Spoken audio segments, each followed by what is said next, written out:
think I want to reiterate the position of the Honorable Ronde Mayor that my colleague in uniform is on a mission to mislead this Honorable Court, and he's doing well in that direction.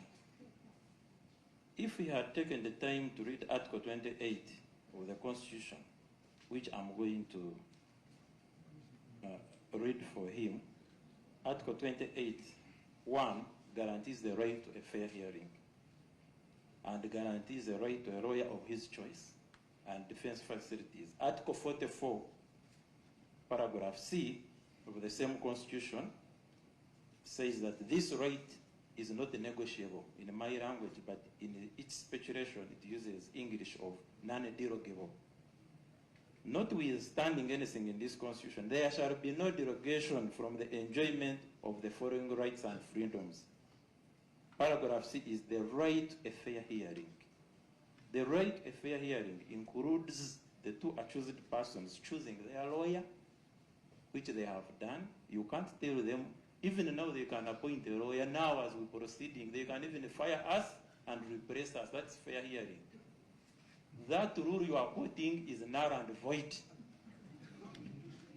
Article 2 of the Constitution is very clear that if any regulation, rule, speech from the prosecution is inconsistent with the Constitution, the words of the Constitution, Chairman and members of this court, is such a things as he is saying are null and void.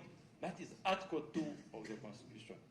Will this court follow null and void submissions, or will it follow the provisions of this Constitution? Thank you very much.